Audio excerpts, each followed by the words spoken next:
town musicians of Bremen.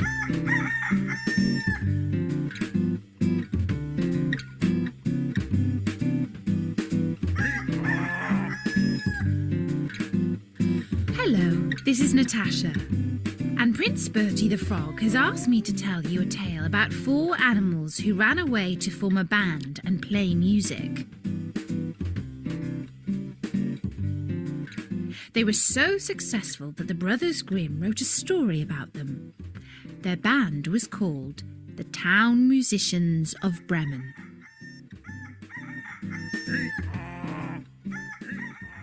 A certain man had a donkey, which had carried the corn sacks to the mill loyally for many a long year. But his strength was going, and he was growing more and more unfit for work. Then his master began to wonder if it was worth his while keeping this old donkey much longer. The donkey, seeing that no good wind was blowing, ran away and set out on the road to Bremen. There, he thought, I can surely be town musician. When he had walked some distance, he found a dog lying on the road, gasping like one who had run till he was tired. What are you gasping so for, you big fellow? Asked the donkey. Ah, replied the dog, as I am old and daily grow weaker and can no longer hunt, my master wanted to kill me, so I ran away. But now how am I to earn my bread? I'll tell you what, said the donkey.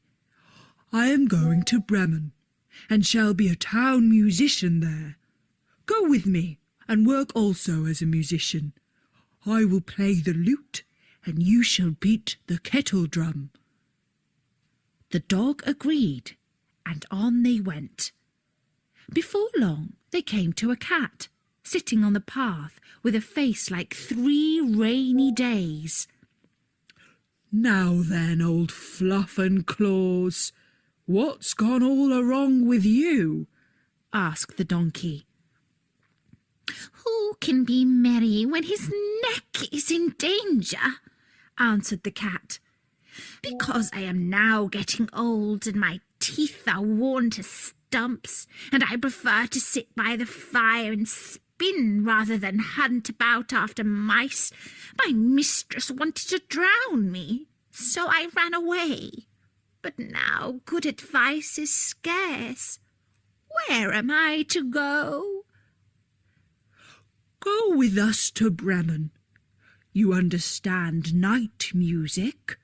You can be a town musician. The cat thought well of it and went with them. After this, the 3 runaways came to a farmyard, where the cockerel was sitting upon the gate, cock-a-doodle-doing with all his might. Your cock-a-doodle-doing goes through and through my skull, said the donkey. What is the matter? Guests are coming for Sunday, and the housewife has no pity, said the cockerel, and has told the cook that she intends to eat me in the soup tomorrow, and this evening I am to have my head cut off. Now I'm a cockle-doodle-doing at full pitch while I can. Ah, you red-headed bird, said the donkey.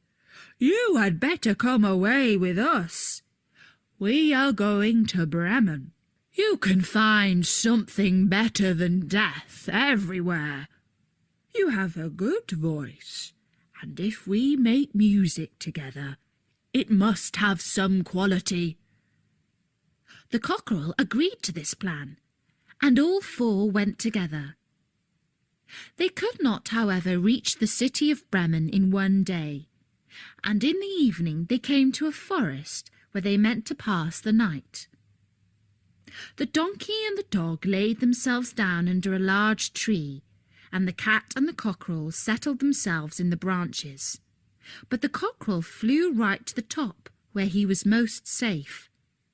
Before he went to sleep, he called out to his companions that there must be a house not far off, for he saw a light. The donkey said, If so, we had better get up and go on, for the shelter here is bad." The dog thought that a few bones with some good meat would do him good too. So they moved further on, and soon saw the light shine brighter and grow larger, until they came to a well-lit robber's house. The donkey, as the biggest, went to the window and looked in. "What do you see, my grey horse?" asked the cockerel. "What do I see?" answered the donkey. "A table covered with good things to eat and drink, and robbers sitting at it enjoying themselves."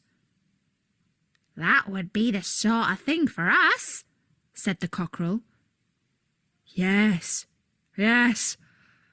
Oh, how I wish we were there," said the donkey.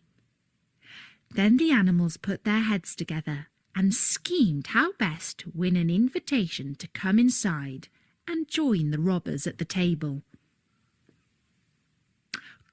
Come, my friends," said the donkey. "We are musicians, so let us sing for our supper." So they began to perform their music together.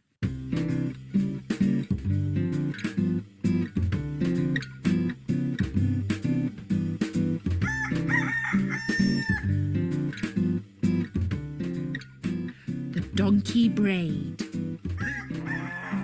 The dog barked. The cat mewed. And the cockerel cock-a-doodle-dooed.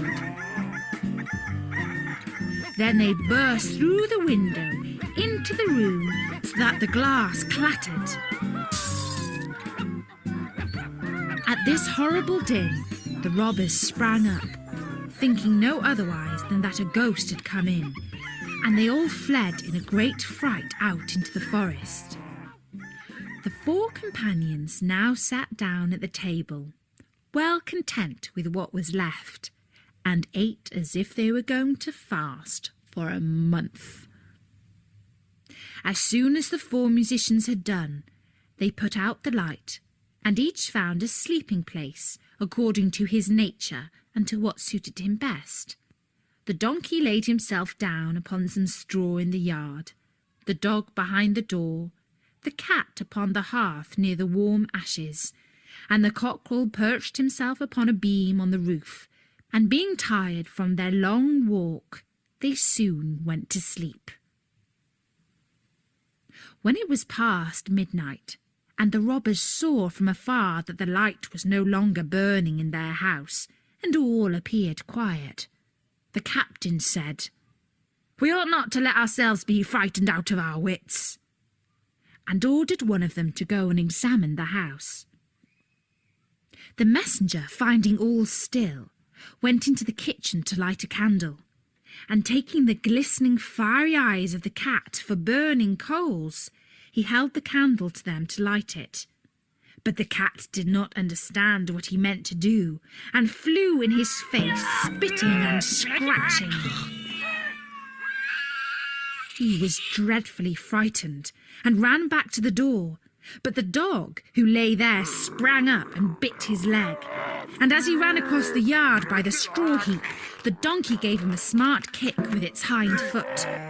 The cockerel, too, which had been awakened by the noise and had become lively, cried down from the beam, "Cock-a-doodle-doo!" Then the robber ran back as fast as he could to his captain and said, "Oh, there is a horrible witch sitting in the house, who spat on me and scratched my face with her long claws. And by the door stands a man with a knife, who stabbed me in the leg. And in the yard there lies a monster, who beat me with a wooden club. And above, upon the roof, sits the judge, who called out, 'Bring the rogue here to me.' So I got away as well as I could." After this, the robbers did not trust themselves in the house again. But it suited the four musicians of Bremen so well that they did not care to leave it any more. And And that's the story of the Town Musicians of Bremen by the Brothers Grimm.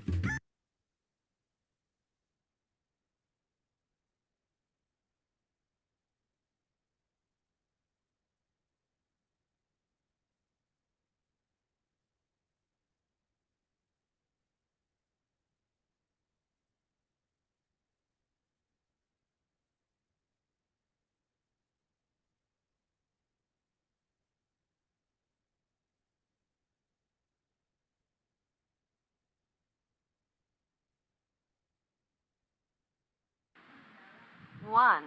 When a bronze statue of the town musicians of Bremen was erected.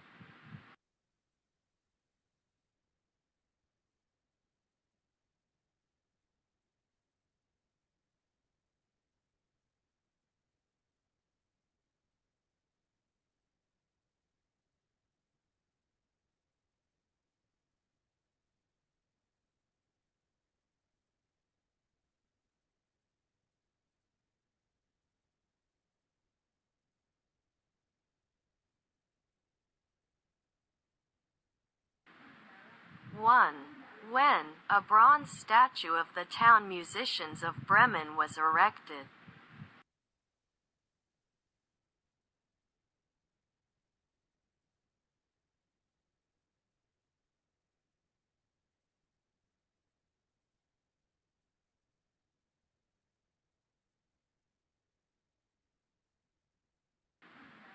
1. When a bronze statue of the town musicians of Bremen was erected. 2.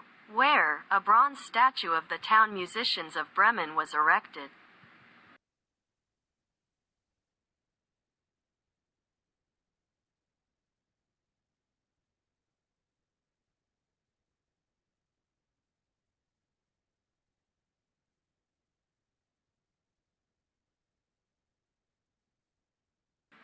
3. Who wants to kill the dog?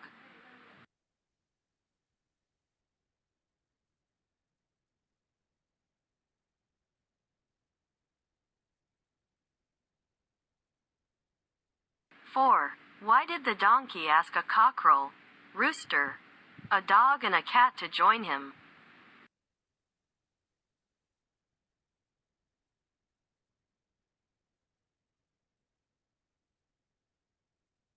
5. What does the donkey do when began to perform their music together?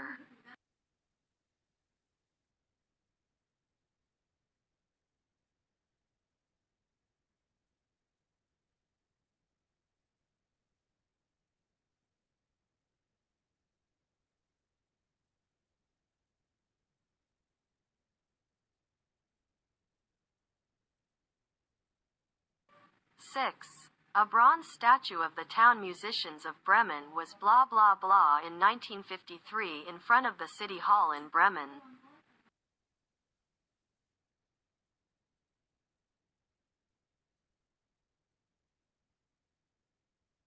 7. A certain man had a donkey, which had carried the corn blah blah blah to the mill loyally for many a long year.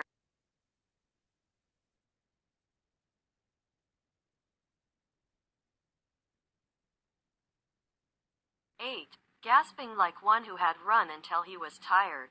What are you gasping so for, you big blah blah blah?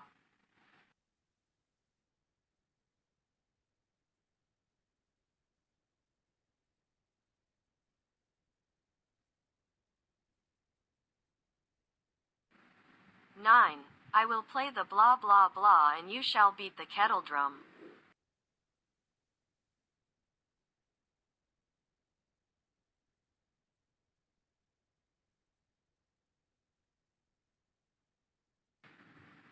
10. Now then, old blah blah blah and claws, what has gone so wrong with you?